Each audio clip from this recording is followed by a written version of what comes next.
Здравствуйте. Со внимание следа ваша дискусија и веднаш ќе кажам дека се оно што кажавте така е, односно ја сликавте реално состојбата каква е во нашата држава.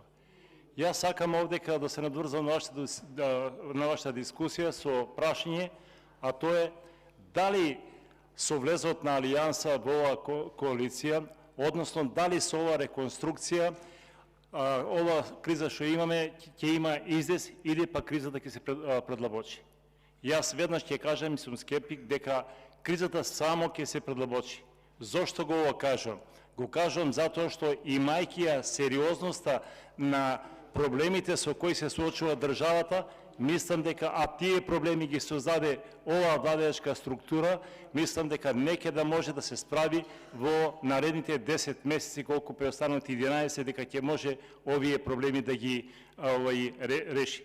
И јас мислам дека по-оправдано ќе беше денеска на дневен ред да се најде нова седница, не реконструкција на владата, но требаше да биде точката распуштање на собранието. И на тој начин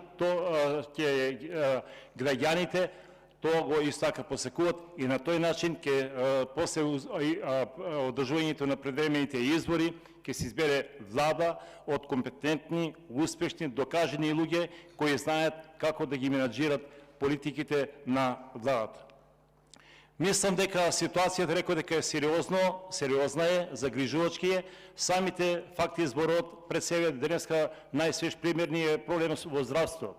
Во здравството гледате ли дека лекарите ни порачуват дека доколку не се решат проблемите во здравство ќе ги напуштат работните места, ќе заминат во странство и тоа со целиот персонал, и медицински сестри, и лаборанти, па дури и мајстори.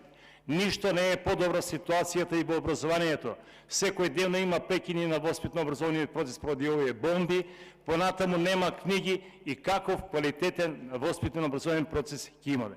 Ништо не е подобра економската ситуација, веќе е пред колапс, многу фабрики се затварат, многу луѓе стануваат на безработа, сиромаштијата се повеќе и повеќе од ден на ден се зголемува, луѓето се повеќе и повеќе размислуваат да ја напуштат државата и да заминат во странство, а со тоа веќе останува државата празна, останува со стари луѓе и на тој начин државата веќе полека ќе биде без граѓани. Ништо не е подобра ситуацијата во судството. Судството представува најголем срам во државата заедно со корупцијата. Почитуван колега,